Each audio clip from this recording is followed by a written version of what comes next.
Welcome back student. पिछली class में हमने C4 पाथवे के बारे में पढ़ा था और उसमें फोटो रेस्पिरेशन नहीं होता था। तो फोटो रेस्पिरेशन क्या होता है वो आज हम इस क्लास में पढ़ेंगे। तो स्टार्ट करते हैं, फोटो रेस्पिरेशन क्या है।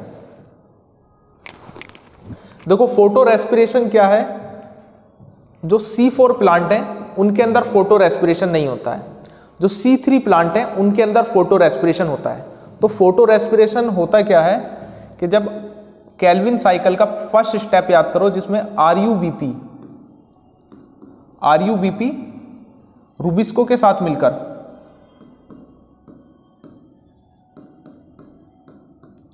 फर्स्ट स्टेबल प्रोडक्ट बना रहा था। CO2 भी यहां पर इन्वॉल्व थी, CO2 और आरयूबीपी रूबिस्को के साथ मिलकर हमारा 3PGA बना रहा था। 3PGA के कितने मॉलिक्यूल बनते थे? 2 मॉलिक्यूल 3PGA के बनते थे। अब जो फोटो रेस्पिरेशन है वो एक वेस्टफुल प्रोसेस है, उसमें प्लांट का कोई हमारा फायदा नहीं होता, ना कोई एटीपी बनती, ना ही प्लांट का कोई उससे खाना बनता है। तो फोटो रेस्पिरेशन हमारा ये सब इस रूबिस्को की वजह से होता है। जो रूबिस्को जो एंजाइम है, ये एंजाइम जैसे नाम से पता चल रहा है इसका नाम है राइबोलेज बिसफॉस्फेट कार्बोक्सिलेज ऑक्सीजिनेज। जो ऑक्सीजिनेज नाम है तो इसका मतलब ये कार्बन डाइऑक्साइड के साथ भी रिएक्ट कर लेगा और ऑक्सीजन के साथ भी रिएक्ट कर लेगा। अगर बात करें पीईपी की, पीईपी कार्बोक्सिलेज, तो ये एंजाइम जो है हमारा बस कार्बन डाइऑक्साइड के साथ रिएक्ट करेगा, ऑक्सीजन के साथ रिएक्ट नहीं करेगा।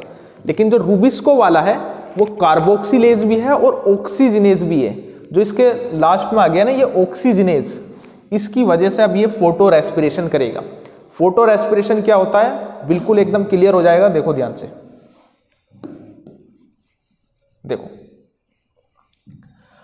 रूबिस्को हमारा एक ऐसा एंजाइम है जो कि कार्बन डाइऑक्साइड के साथ भी और ऑक्सीजन के साथ भी, दोनों के साथ ही बाइंड करता है। इसकी एक एंजाइम की 2 एक्टिव साइट होती हैं जहां पर वो सबस्ट्रेट से बाइंड करता है। तो रूबिस्को हमारा CO2 से भी बाइंड कर सकता है और ऑक्सीजन के साथ भी बाइंड कर सकता है। अब डिपेंड करता है कि किसकी कंसंट्रेशन इसमें ज्यादा है। अगर ऑक्सीजन की कंसंट्रेशन ज्यादा होगी तो ये ऑक्सीजन के साथ भी रिएक्ट कर जाएगा। कार्बन डाइऑक्साइड के साथ तो रिएक्ट करके 3PGA बनाता है हमारा 3-फॉस्फोग्लिसरिक एसिड।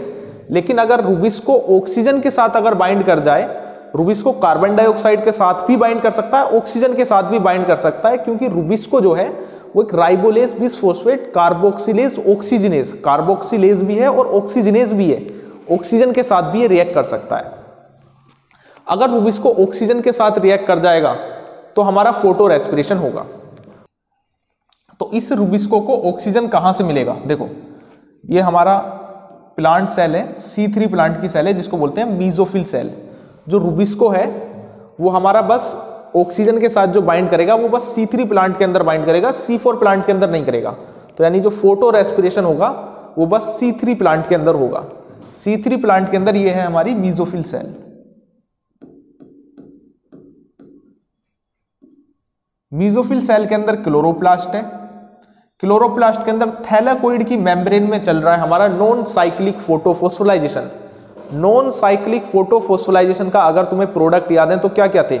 ATP था, NADPH था और ऑक्सीजन भी निकल रही थी। तो नॉन साइक्लिक फोटोफॉस्फोराइजेशन में ऑक्सीजन भी निकल रही है और यहाँ पर प्लांट अपने अंदर से एटमॉस्फेयर से कार्बन डाइऑक्साइड भी ले रहा है। तो प्लांट के पास दोनों चीजें अवेलेबल हैं C3 प्लांट में, ऑक्सीजन भी और CO2 भी। और इसी सेल के अंदर हमारा रूबिस्को भी है, इसी के अंदर हमारा रूबिस्को भी है। तो क्लोरोप्लास्ट है थैलाकोइड के ल्यूमेन के स्ट्रोमा के अंदर, क्लोरोप्लास्ट के अंदर स्ट्रोमा, स्ट्रोमा के अंदर हमारा रूबिस्को है, क्योंकि ये डार्क रिएक्शन में आता है और डार्क रिएक्शन हमारी स्ट्रोमा में होती है। तो रूबिस्को को यहां से ऑक्सीजन मिल जाएगा। तो C3 प्लांट के अंदर रूबिस्को को ऑक्सीजन मिल जाता है और रूबिस्को ऑक्सीजन के साथ बाइंड करेगा। अब मेन बात यह है कि फोटोफॉस्फोराइजेशन होता है जब रूबिस्को कार्बन डाइऑक्साइड से बाइंड ना करके ऑक्सीजन से बाइंड कर जाए। अगर रूबिस्को ऑक्सीजन से बाइंड करता है तो क्या होगा? देखो O2 प्लस RUBP और यहां पर रूबिस्को हमारा RUBP कितने कार्बन का कंपाउंड है हमारा? 5 कार्बन का। ऑक्सीजन के अंदर कोई कार्बन नहीं है, 5 कार्बन का कंपाउंड हमारा टूट जाएगा। एक तो 3 कार्बन के कंपाउंड में, 3 कार्बन का कंपाउंड है हमारा 3PGA 3-फॉस्फोग्लिसरिक एसिड, और एक 2 कार्बन का कंपाउंड जिसको बोलते हैं फॉस्फोग्लाइकोलेट।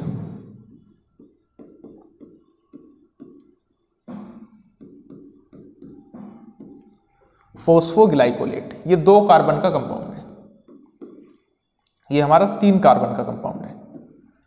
अब ये जो 3PGA जो बना है, ये 3PGA तो हमारा एंटर कर जाता है केल्विन साइकिल के अंदर। केल्विन साइकिल में क्या होता है कि ऊपर वाली लाइन अगर मैं मिटा दूं, देखो केल्विन साइकिल में क्या होता है कि रूबिस्को जो था, याद करो RuBP और रूबिस्को जो कि हमारी मोस्ट अबेंडेंट प्रोटीन है, और यहां पर CO2 भी इसके अंदर बाइंड करता था।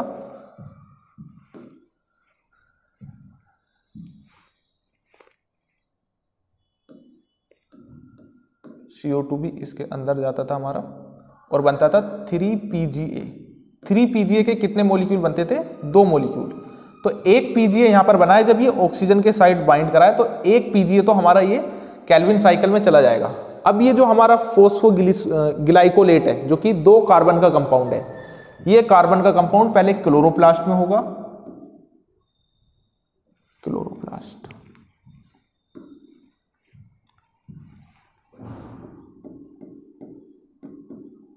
क्लोरोप्लास्ट से ये जाएगा पैरोक्सिसोम में,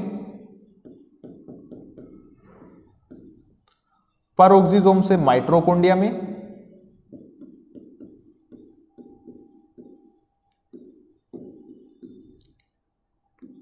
और माइटोकॉन्ड्रिया में जाकर ये 2 कार्बन का कंपाउंड अपने अंदर से एक कार्बन को निकाल देगा। एक कार्बन को निकालता है CO2 की फॉर्म में, और बाकी जो बचा हुआ कंपाउंड है वो दोबारा से कन्वर्ट हो जाएगा 3PGA में। ये वाला जो बाकी जो बचा वो हमारा कन्वर्ट हो गया माइटोकॉन्ड्रिया से, फिर पैरोक्सिसोम में गया, पैरोक्सिसोम से क्लोरोप्लास्ट में आया दोबारा, पहले ऐसे गया और फिर दोबारा वापस आएगा ऊपर की तरफ पैरोक्सिसोम, पैरोक्सिसोम से क्लोरोप्लास्ट, और क्लोरोप्लास्ट में आकर ये जो फॉस्फोग्लाइकोलेट है वो कन्वर्ट हो जाएगा हमारा 3PGA में।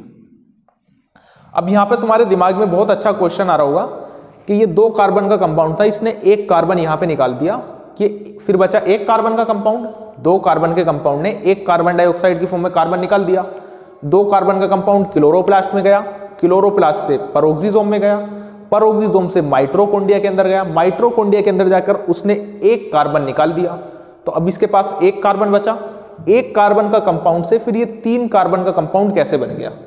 तो ये होता है, हम यहां पर स्टार्टिंग में 2 RuBP के मॉलिक्यूल लेते हैं और 2 ही ऑक्सीजन के मॉलिक्यूल लेते हैं।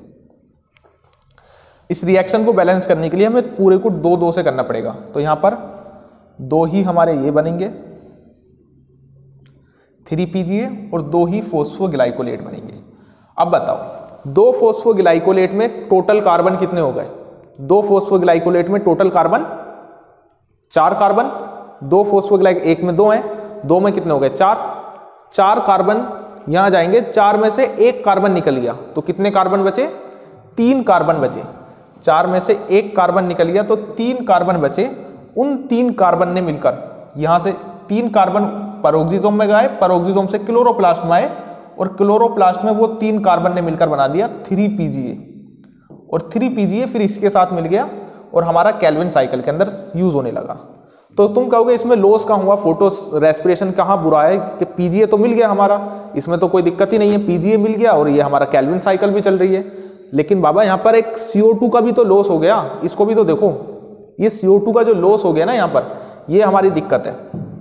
हमारा अच्छा खासा फिक्स हुआ कार्बन था, RuBP की फॉर्म में हमारे कार्बन थे, वो हमारा एक CO2 हमारा फालतू का चला गया है यहाँ से, वो हमें परेशानी है। ये हमारा फोटो रेस्पिरेशन हो रहा है। इसको देखो, अगर हम 2 RuBP लेते और उसको हम रिएक्ट कराते CO2 के साथ, यहां पर रूबिस्को आता,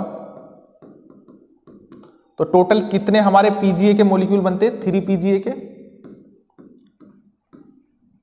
1 से बनते हैं 2, 2 से बनेंगे हमारे 4। यहां पर कितने मॉलिक्यूल बन रहे हैं?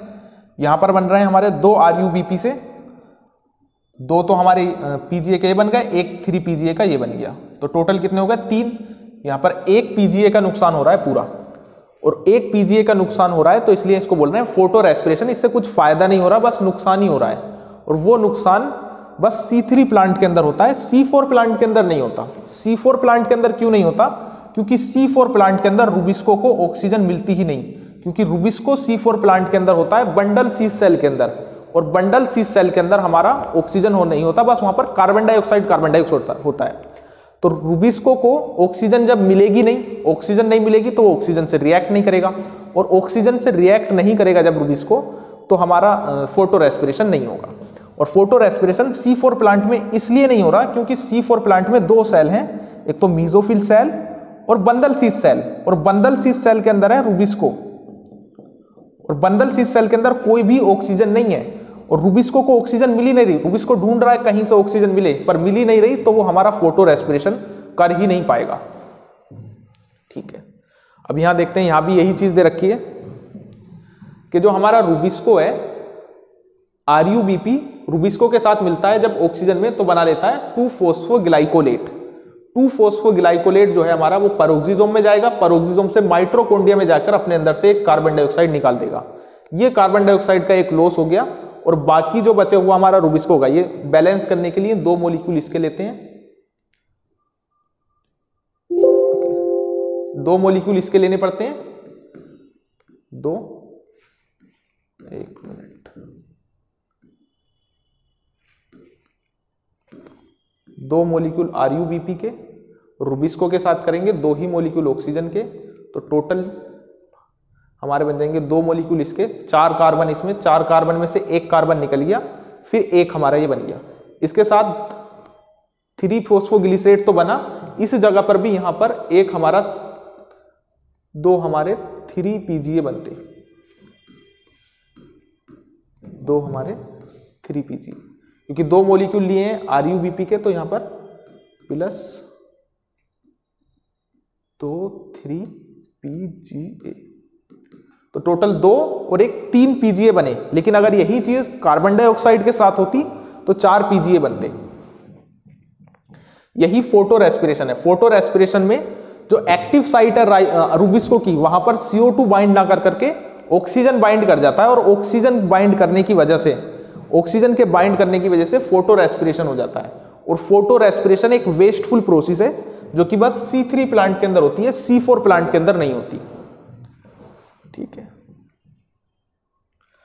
इसमें हमारा RUBP के साथ रूबिस्को, ऑक्सीजन के साथ बनता है हमारा फॉस्फोग्लिसरेट, 3-फॉस्फोग्लिसरेट तो बनेगा, 3 PGA तो बनेगा, 3 PGA के साथ साथ हमारा फॉस्फोग्लाइकोलेट भी बन जाता है, और फॉस्फोग्लाइकोलेट फिर हमारा पेरोक्सिसोम में, पेरोक्सिसोम से माइटोकॉन्ड्रिया में, और माइटोकॉन्ड्रिया में जाकर हमारा एक CO2 को ये लूज कर देता है, और CO2 लूज करने से ये हमारी एक यहाँ पर लॉस हो रहा है, प्लांट का लॉस हो रहा है, और ये इसलिए इसको वेस्टफुल प्रोसेस बोलते हैं कि फोटो रेस्पिरेशन क्या है, एक वेस्टफुल प्रोसेस है। इससे ना तो हमारा कोई एनर्जी रिलीज हो रही, ना ही इससे कुछ खाना बन रहा, प्लांट का नुकसान हो रहा है। इसका जो पर्पस है फोटो रेस्पिरेशन का, अभी तक पता नहीं चला है कि ये क्यों होता है प्लांट के अंदर। C4 प्लांट के अंदर क्यों नहीं होता? क्योंकि इनके अंदर रूबिस्को को ऑक्सीजन मिलती नहीं। रूबिस्को होता है बंडल सीस सेल के अंदर, और बंडल सीस सेल के अंदर ऑक्सीजन नहीं होती, बस कार्बन डाइऑक्साइड होती है, तो उसे ऑक्सीजन नहीं मिलेगी। ऑक्सीजन नहीं मिलेगी तो उस फोटो रेस्पिरेशन नहीं होगा, फोटो रेस्पिरेशन नहीं होगा तो उसकी प्रोडक्टिविटी अच्छी होगी। तो C4 प्लांट की प्रोडक्टिविटी अच्छी होती है। अगर कंपेयर करें C3 प्लांट को और C4 प्लांट को, तो C3 प्लांट में जो फोटोसिंथेसिस होती है वो बस मीजोफिल सेल में होती है। अगर C4 प्लांट की बात करें तो यहां पर मीजोफिल सेल भी है और बंडल सीस सेल भी है। C3 प्लांट में क्रेंज एनाटोमी नहीं होती, यानी बंडल जो वेस्कुलर बंडल्स आ रहे हैं उनके चारों तरफ बंडल सीस सेल नहीं होती, यहां पर क्रेंज एनाटोमी होती है। यहां पर RUBP CO2 को सबसे पहले एक्सेप्ट करता है C3 प्लांट में, यहां पर हमारा PEP सबसे पहले CO2 को एक्सेप्ट करता है। अगला पॉइंट यहां पर 3 PGA जो कि 3 कार्बन का कंपाउंड है, वो फर्स्ट स्टेबल प्रोडक्ट बनता है, इसलिए C3 साइकिल को हम C3 साइकिल बोलते हैं, क्योंकि यहां पर 3 कार्बन का हमारा पहला स्टेबल प्रोडक्ट बनता है। यहां पर 4 कार्बन का ऑक्सैलो एसिटिक एसिड बनता है। क्लोरोप्लास्ट में एक ही टाइप के ग्रेना होते हैं जो कि बस मीजोफिल सेल में होते हैं। यहां पर 2 टाइप के हमारे डाइमॉर्फिक ग्रेनल होते हैं जो कि मीजोफिल सेल में भी होते हैं और बंडल सीज सेल में भी होते हैं। मीजोफिल सेल में ऑक्सीजन रहती है और बंडल सीज सेल में बस कार्बन डाइऑक्साइड रहती है। मीजोफिल सेल में C4 प्लांट की ऑक्सीजन भी होगी और कार्बन डाइऑक्साइड भी होगी, लेकिन बंडल सीज सेल में ऑक्सीजन नहीं होगी, बस CO2 होगी। यहां पर फोटो रेस्पिरेशन बहुत ज्यादा होता है C3 प्लांट में, C4 प्लांट में नहीं होता। इन्हें C3 प्लांट को CO2 की कंसंट्रेशन थोड़ी ज्यादा चाहिए होती है, 25 से 50 ml। इन्हें लो CO2 की कंसंट्रेशन में भी ये काम कर जाएंगे। इन्हें टेम्परेचर कम चाहिए होगा, 20 से 25, इन्हें 35 से 45 डिग्री सेल्सियस हाई टेम्परेचर में होते हैं ये वाले प्लांट। ये वाले प्लांट की प्रोडक्टिविटी लो है, इनकी प्रोडक्टिविटी हाई है। इनके एग्जाम्पल हमारे राइस, व्हीट, बीन, पोटैटो, इनके एग्जाम्पल मेज, शुगरकेन और सोरगम हमारा। अब बात करते हैं फैक्टर अफेक्टिंग फोटोसिंथेसिस के फोटोसिंथेसिस को क्या क्या फैक्टर अफेक्ट करते हैं। फोटोसिंथेसिस किन किन फैक्टर से अफेक्ट हो सकती है। कुछ फैक्टर होते हैं जो प्लांट के अंदर के फैक्टर होते हैं, जिन्हें बोलते हैं इंटरनल फैक्टर, उनकी वजह से फोटोसिंथेसिस अफेक्ट हो सकती है। और कुछ फैक्टर ऐसे होते हैं जो बाहर के फैक्टर होते हैं, जिन्हें एक्सटर्नल फैक्टर बोलते हैं, उनकी वजह से भी फोटोसिंथेसिस अफेक्ट हो सकती है। इंटरनल फैक्टर में आते हैं number, size, age, orientation of leaf. Leaf कितनी ज्यादा है, कितने नंबर में है, साइज क्या है लीफ का, एज क्या है। अगर ज्यादा एज की लीफ है, पीली लीफ है, तो उसके अंदर फोटोसिंथेसिस हमारी कम होंगी। लीफ के अंदर क्लोरोप्लास्ट कितने हैं, मीजोफिल सेल कितनी है, मीजोफिल सेल ज्यादा होंगी तो फोटोसिंथेसिस ज्यादा होगी, क्लोरोप्लास्ट ज्यादा होंगे, पिगमेंट्स ज्यादा होंगे तो फोटोसिंथेसिस ज्यादा होगी। इनके अंदर इंटरनल CO2 कितनी है, जितनी इंटरनल CO2 कंसंट्रेशन ज्यादा होगी उतनी ही फोटोसिंथेसिस ज्यादा होगी। एक्सटर्नल फीचर्स की हम बात करेंगे। इंटरनल फीचर्स में और जेनेटिक्स वगैरह आ जाएगा प्लांट्स का, कि प्लांट्स किस टाइप का प्लांट्स है। हर प्लांट्स अपना यूनिक होता है और हर प्लांट्स की फोटोसिंथेसिस की कैपेसिटी थोड़ी अलग होती है। हर प्लांट्स की लीफ थोड़ी अलग टाइप की होती है, किसी के अंदर ज्यादा हमारे क्लोरोप्लास्ट होंगे, किसी के अंदर कम होंगे। एक्सटर्नल फीचर्स को हमें पढ़ना है बस। फर्स्ट आता है sunlight, temperature, CO2 concentration and water. Sunlight, temperature, CO2 concentration और वाटर। सनलाइट के बढ़ाने से घटाने से फोटोसिंथेसिस पर क्या फर्क पड़ेगा, टेम्परेचर के बढ़ाने से घटाने से क्या फर्क पड़ेगा, CO2 कंसेंट्रेशन से फोटोसिंथेसिस पर क्या फर्क पड़ता है, वाटर कितना जरूरी है फोटोसिंथेसिस के लिए, ये सब चीजों को हम 1 बाय 1 करके डिटेल में पढ़ेंगे।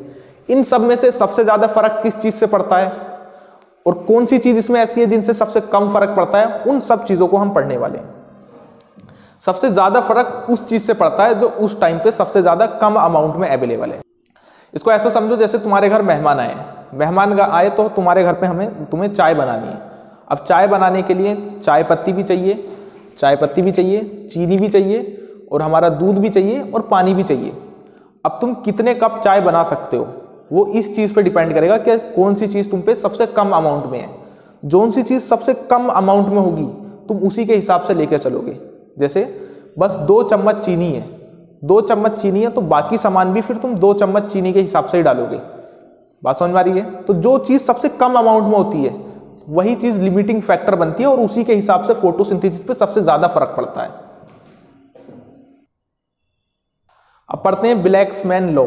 ब्लैक्समैन लॉ बोलता है, ब्लैक्समैन लॉ ऑफ लिमिटिंग फैक्टर बोलता है, जो कि 1905 में आया था। ये बोलते हैं कोई एक नई चीज इन्होंने नहीं बताई, बस इन्होंने ये बोल दिया कि जो चीज सबसे लिमिटेड अमाउंट में है, जो चीज सबसे कम क्वांटिटी में है, वो चीज फोटोसिंथेसिस पर असर डालेगी।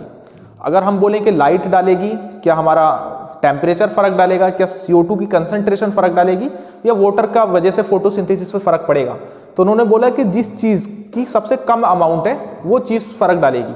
अब तुमसे कोई पूछे कि चाय बनाने में सबसे ज्यादा जो इंपॉर्टेंस है वो चाय में किस चीज से फर्क पड़ेगा, चाय बनाने में दूध से, पानी से, चाय की पत्ती से या चीनी से, तो तुम बोलोगे कि जो चीज सबसे कम अमाउंट में है उसके हिसाब से हम चाय बनाएंगे।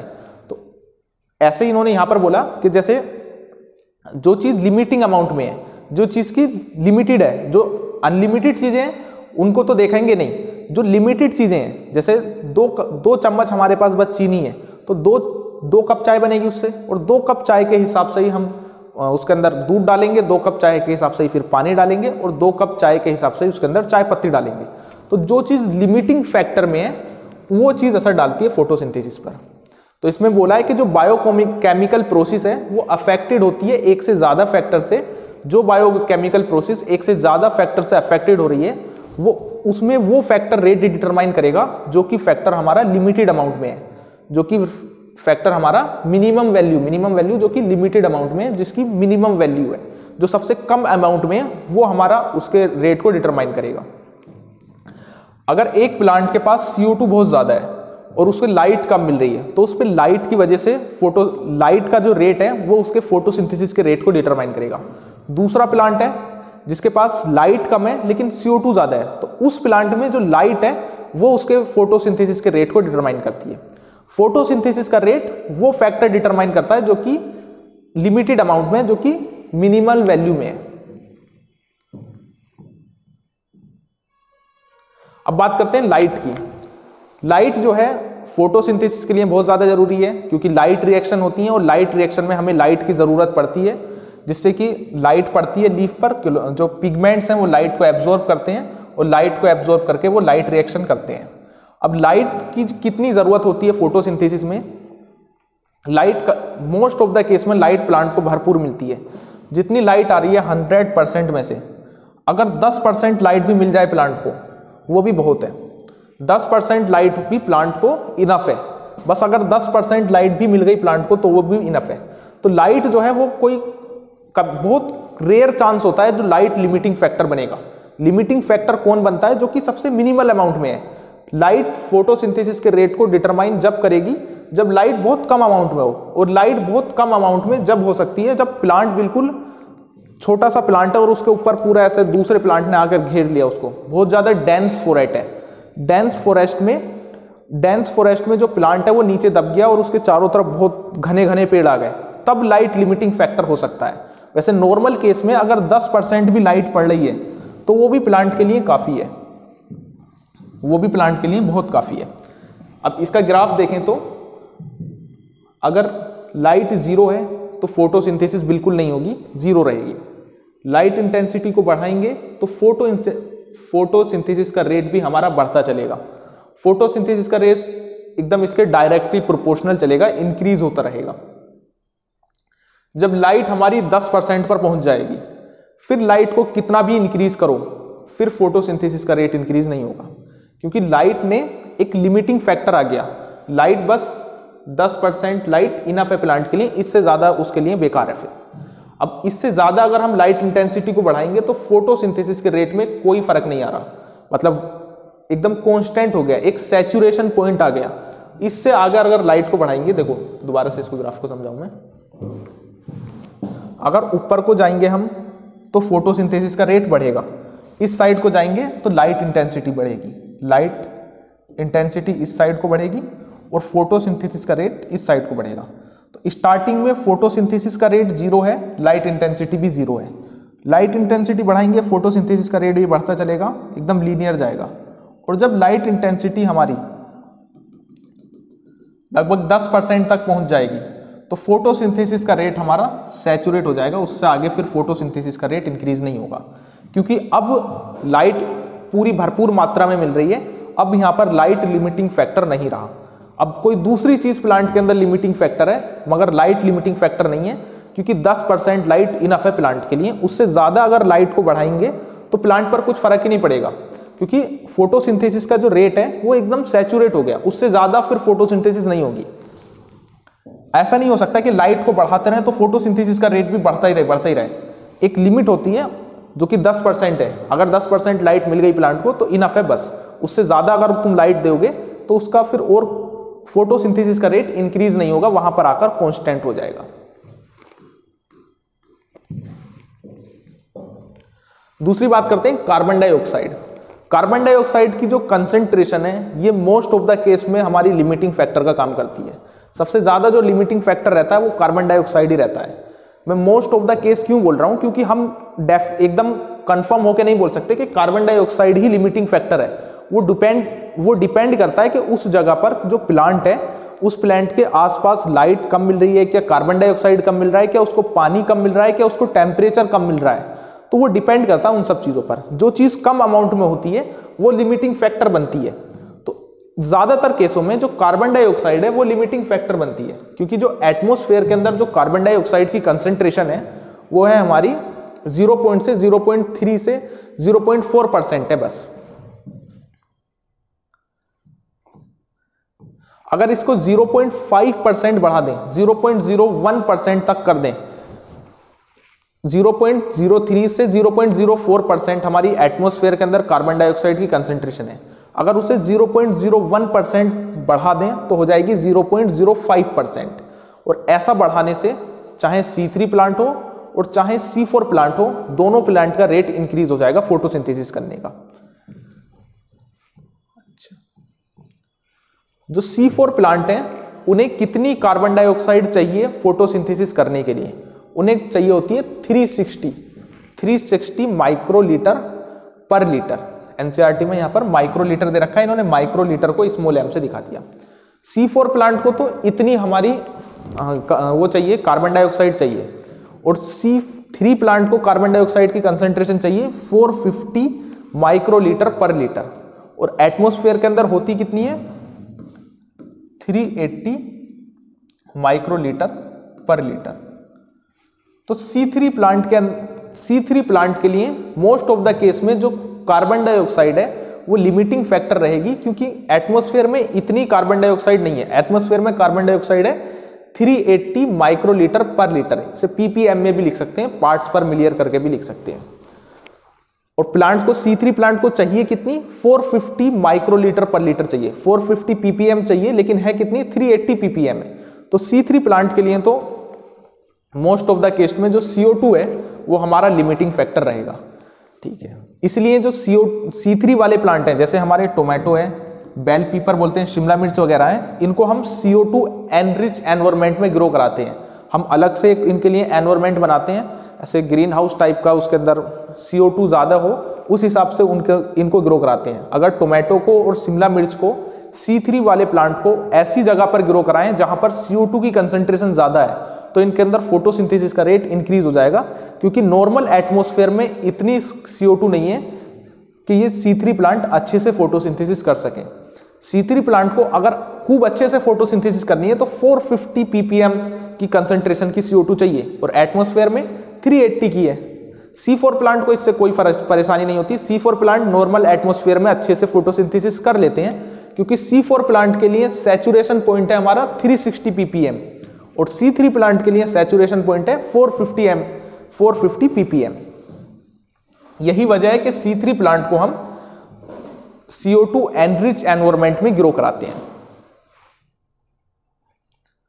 अगर टेम्परेचर की बात करें तो टेम्परेचर का सीधा असर पड़ता है हमारा डार्क रिएक्शन में। जो डार्क रिएक्शन है उसमें बहुत ज्यादा एंजाइम इन्वॉल्व होते हैं, और एंजाइम्स हमारे टेम्परेचर की वजह से अफेक्ट पड़ता है एंजाइम पर। देखो, अगर मैं टेम्परेचर का और फोटोसिंथेसिस के रेट ऑफ फोटोसिंथेसिस, रेट को लिख रहा हूं मैं R of P, rate of photosynthesis short form में, समझ में तो आ गया होगा। रेट ऑफ फोटोसिंथेसिस, टेम्परेचर अगर बढ़ातेंगे हम तो फोटोसिंथेसिस का रेट थोड़े टाइम के लिए इंक्रीज होगा, ठीक है। फिर एक पॉइंट से अगर ज्यादा अगर टेम्परेचर कर देंगे तो फोटोसिंथेसिस का रेट एकदम गिर जाएगा। ऐसा क्यों हुआ? सुनो, ये हमारा डार्क रिएक्शन पे फर्क डालता है। जो हमारा टेम्परेचर का रेट है वो डार्क रिएक्शन पे फर्क डालता है। डार्क रिएक्शन कहां होती है? स्ट्रोमा में। डार्क रिएक्शन में बहुत सारे एंजाइम्स इन्वॉल्व होते हैं, और एंजाइम्स होते हैं प्रोटीन। अगर टेम्परेचर बढ़ाएंगे तो फास्ट काम करेंगे एंजाइम्स, अच्छे से काम चलता रहेगा। लेकिन अगर एक हद से ज़्यादा टेम्परेचर बढ़ा देंगे तो प्रोटीन डीनेचर होना स्टार्ट हो जाएंगी, और जब प्रोटीन डीनेचर होना स्टार्ट हो जाएंगी तो एंजाइम टूटना स्टार्ट। हाई टेम्परेचर कर देंगे तो बहुत ज़्यादा हाई टेम्परेचर पर जो प्रोटीन है वो डीनेचर हो जाएंगी, वो टूटना स्टार्ट कर देंगी, और प्रोटीन टूट गई तो एंजाइम भी टूट जाएंगे, क्योंकि एंजाइम भी तो प्रोटीन ही है। तो प्रोटीन टूट गई तो एंजाइम टूट जाएंगे, और एंजाइम जहां टूटना बंद करा तो डार्क रिएक्शन होनी बंद हो जाएगी, और डार्क रिएक्शन होनी बंद हुई तो फोटोसिंथेसिस का रेट एकदम 0 आ जाएगा। ठीक है। और C3 प्लांट में अगर C4 प्लांट में अगर कंपेयर करें तो C4 प्लांट हमारे ज्यादा हाईयर टेम्परेचर पे रेस्पॉन्ड करते हैं, लगभग इनका रहता है 30 से लगभग 35 लिख लो 40 डिग्री सेल्सियस तक इनका रहता है। लेकिन अगर वहीं C3 प्लांट की बात करें, ये है हमारा C4 प्लांट की बात करें, तो अगर C3 प्लांट की बात करें तो ये हमारे लो टेम्परेचर पे ऑप्टिमम टेम्परेचर रहता है, जिसका होता है हमारा 25 से 30 डिग्री सेल्सियस के बीच। C3 जो प्लांट है हमारे, वो लो टेम्परेचर पे अच्छा प्रदर्शन करते हैं, अच्छा हमारा फोटोसिंथेसिस करते हैं। C4 प्लांट हमारे हाई टेम्परेचर पे अच्छा काम करते हैं, क्योंकि हाई टेम्परेचर इनके लिए ऑप्टिमम टेम्परेचर है।